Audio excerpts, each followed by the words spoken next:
Tony Romo was 1-3 in the postseason, and his last appearance was in 2009. I don't know if you remember that. He was sacked 6 times in that blowout loss to the Vikings.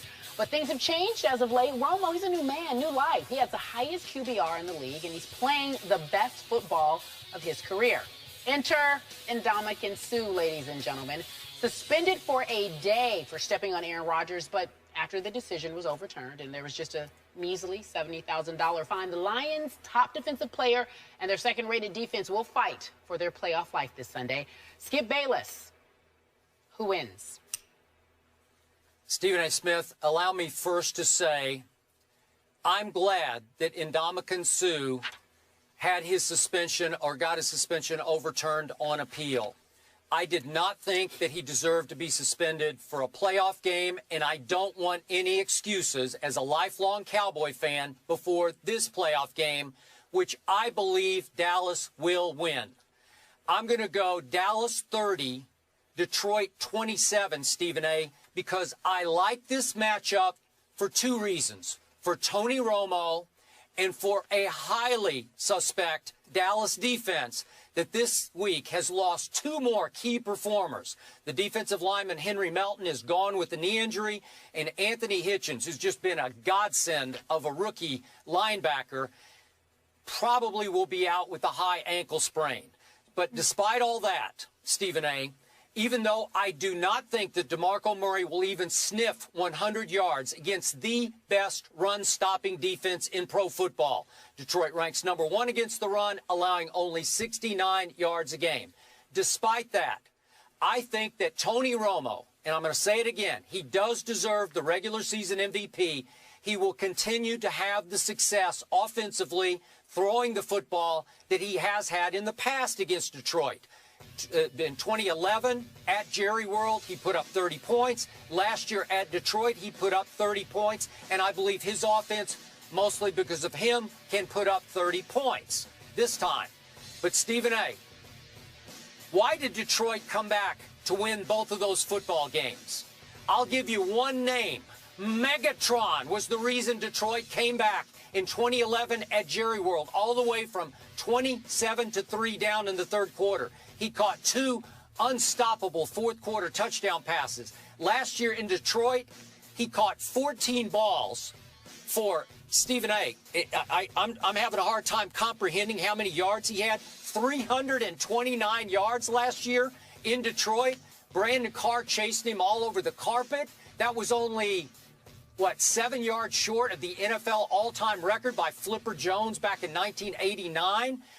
I don't think that's going to happen because Megatron, Calvin Johnson, has not been Megatron this year. You and I have talked about it. He has never looked healthy. He's never looked nearly as explosive as he looked in the past. So I think that even Brandon Carr can hold Megatron, Calvin Johnson, to a low roar this time. And I think that Tony Romo can score enough points that Dallas can hang on and win this game 30-27. Skip Bayless, as much as it would make me laugh, and laugh heartily, I might add, if the Cowboys were to lose this game, I'm not picking them to lose this game. I think the Dallas Cowboys will win this game in Jerry World. I think they'll win it by a score of 37-31. I think they're going to put up points. I think that is as ferocious as Detroit's front 4 can be. I think they're going up against an offensive line that will be ready for them in the Dallas Cowboys. I don't believe that DeMarco Murray will have a huge day in terms of consistency, but I can envision him breaking off a big run or 2 in the game. I don't think they're going to be able to hold him completely down. But the biggest reason I can't pick against the Dallas Cowboys for this game, Skip, is because of Matthew Stafford. He has 22 touchdowns and just 12 interceptions this year. But the man, he's only completed 60% of his passes. And to me, with that and Megatron not quite looking like Megatron, I do understand that I expect him to show up this game. I think that he'll have a decent game. Megatron in combination with Golden Tate can make some noise. But Reggie Bush and Bell, their running game is not as stout as it would need to be against the Dallas Cowboys to change things up. And I think it's going to require Matthew Stafford to put forth a Herculean effort in order to escape with this victory. And I simply don't believe he's going to be able to do so. let us also remember that it's not just about DeMarco Murray, but it's about Tony Romo, who does have Des Bryant and Jason Witten and Terrence Williams to lean on as well. And so I just think that ultimately both defenses are going to have a real tough time stopping the opposing offenses. But I think that Dallas is going to sit there and have the edge because of the bevy of personnel that they have to throw in Detroit's direction. Detroit's secondary with Quinn and those boys, I'm sure they can make a play here or there. But in terms of consistency throughout the game, I don't see it, whether it's Quinn, it's Clay, or whomever. I don't see that secondary being able to hold off Des Bryant and Jason Witten and those boys. I just don't see that happening. I see them scoring enough points, but I think that Dallas will score more. And I think at the end, they'll reign victorious, 37-31. I hope you're right. I also hope you're right about Matt Stafford, Stephen A., because I remind you, he's a local boy made good. He's from Highland Park High School right there by SMU in Dallas, Texas. And the one time that he did play at Jerry World, as I pointed out, they came all the way back from 27-3 down and won 34-30. But Matt Stafford is 0-1 in his playoff career. And you know that haunting stat that follows him around, that he's now 0-16 on the road against teams that finished the regular season 500 or better. Cowboys qualify. I hope that streak doesn't end. I do expect Matt Stafford to make some plays in this game against the suspect Cowboy defense. But again, I think that Tony Romo, even at Jerry World, where the Cowboys haven't been great, they were great against Andrew Luck, but they're only 4-4 at home.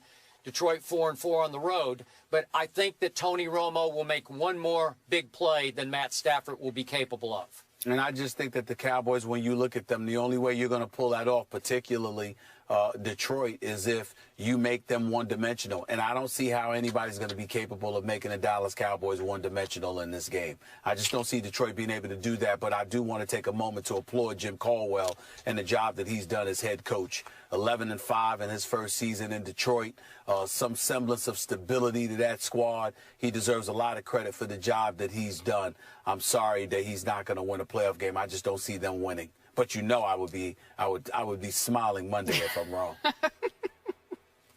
I hope you're not smiling. On Monday. Yes. All right, gentlemen. Again, we'll be in Dallas on Monday. We'll be able to talk about the game then. Cowboys favored by 7 points. You heard Skip and Stephen A. You know who they're picking, obviously Dallas. So we want to find out what you think at home. Who wins the game? Use this hashtag on the Twitter, hashtag FTPick, and we will reveal the results a little later on in the show when we revisit the topic. Here's a question. Calling Ben Tate, or it's the statement, rather. The Steelers say they are in need of some extra help after their star running back went down. Will Le'Veon Bell play? That is the discussion. The gentlemen will weigh in with their perspectives once we return.